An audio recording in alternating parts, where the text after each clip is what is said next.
So I haven't done a video from the woods for a while, but so I thought I would kind of do another one. This is kind of usually like a sacred time for me, so I'm glad I get to share it with you guys. It's really pretty this morning because we had light snowfall, and it's still dusting the trees, and it's finally sunny. It's been gray and gray and gray for many days, so I thought I would seize the opportunity and come out, and I feel like I just went through like a period where I'm kind of starting to understand a little bit more about my meltdowns and stuff. It's something that I've struggled with my whole life, and only until I realized I was autistic did I kind of start bringing more awareness to them, and like understanding that there's patterns surrounding them. I still have a lot of anxiety surrounding their appearance and how to work through them, and just kind of telling people, making people aware that I am sharing that I'm like struggling. So it kind of I guess it kind of felt like rumblings of having one, and I hadn't had a meltdown in like about a month and a half. Usually if I'm going to have one, it's like often surrounding like hormonal fluctuations and changes and stuff. But I like knew that it was coming this time, not because of like the calendar or whatever, but I was experiencing some days where I would like wake up in the morning and just kind of feel like a bit blank, and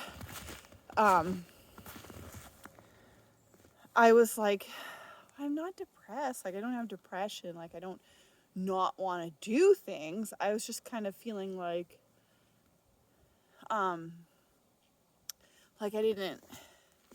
couldn't like identify a way to move forward with the day that felt like purposeful, I guess. Which now I'm understanding is kind of like a rumbling sign. So like I had a couple days before my meltdown happened last night, but like a couple days before I was like definitely realize now that I'm experiencing some like symptoms. Oh, it's really pretty. And yesterday during the day, like I woke up in the morning yesterday just feeling like pretty like cranky, but also like tired and like sensitive. Yeah, I guess this is the thing that like I realize over and over again when I'm headed for a meltdown. I'm like super vulnerable, like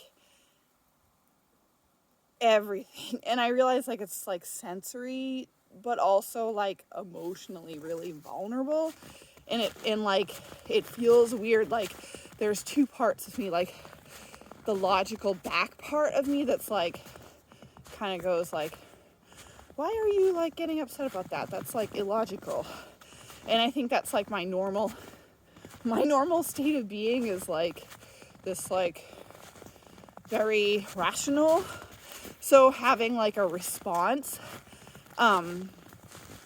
like an immediate response that's like not that's like, that makes me sad, or I'm feeling really like angry about that or something, is really disconcerting.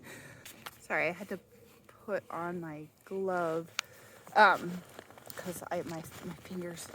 One of the things about being autistic means you have a lot of autoimmune disorders, and my biggest thing is rain out, so I have to be careful about my hands getting cold. Anyways, I have like Hashimoto's, which is a thyroid thing, which the hands getting and feet getting cold is like secondary to that. But anyways, lots of neurodivergent people have autoimmune disorders, and I'm just one of them, and so I work with it how I can. But anyways, yeah, so I was like, I guess that's like the thing is like, I was super vulnerable yesterday, and I have to like realize that when I'm like that, I realize now that's like, I just need to go lay down or go to sleep or something. I get this feeling like I need to go isolate and stuff, and I kind of used to relate it to like a negative thing, like I'm not, like I need to hide or whatever, but because that's like the feeling that's associated with my vulnerability is like, oh, I'm so vulnerable, and like I need to like go hide or isolate or something. It's really, really pretty. Just want to like see if you can see the snow and the sunlight. Anyways, so I had that feeling all day yesterday, and then like when I got home, I went out for a hike, and then when I got home, I just like, I think that's when I felt like safe enough to kind of just like collapse. So I did, like, I'm gonna cover up my thumb. I crawled into the corner of my room on my floor, and I just kind of let it happen. And I think this is the first time I've ever had like a controlled meltdown, or like I made space for it or something, or time for it, or I don't know. Usually it happens like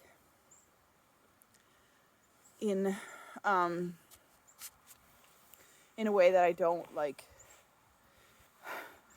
in a public place, or not a public place, but like with people that I feel okay being vulnerable with. Or like I guess I usually push it too far, picking up somebody's trash that they left in the woods. It's like, come on, people. But anyways, yeah, so I made space for it, and I guess kind of like I felt more safe around it because I knew what was happening, and I knew it had to happen. And somebody posted on one of my videos about meltdowns is that it's like a brain reset, so I'm like really trying to think of it that way, because that is what it feels like. I woke up this morning, I felt so much better. I'm able to enjoy my walk in the woods, like see the beauty, experience the beauty, and it's like the other side of autism. Like this feels so good. Like the depth of emotional feeling that I'm having while walking through the woods and like seeing all this stuff is like, it's the part that I know that is not available to other people, and it's because I am autistic that I am able to experience it. Like I can hear like the little nuthatches and the chickadees. I can hear every sound, and like every little thing that's happening in the woods, and I'm aware of it all. And like I'm alone, and so I'm not like pulled out of my space where I can like sense all of it.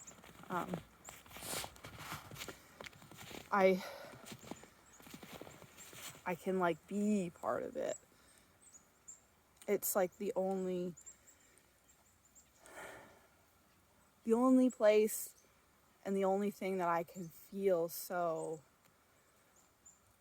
disconnected it is when I'm alone in the woods. So I am going to go experience that because there's like cute little chickadees in the dusty snow and the sunlight. But I just wanted to share, like, I think is how I'm going to approach meltdowns, or try to approach meltdowns in the future, is like just to like make a space for them and just know it has to happen, and don't be so scared of it, because like the fear is what makes it like me hold off experiencing them. And then because it has to happen, it ends up being like more than it ever needed to be before. And so I'm going to work on that. And if you guys have an experience that you're willing to share, if you feel like, you know, there's things around this that I know it's like, it feels like the most vulnerable part of autism to me. Anyways, if you're willing to share anything about your experiences, I would love to hear them, because it really makes me feel comforted. So thank you, and I'll talk to you later. Bye.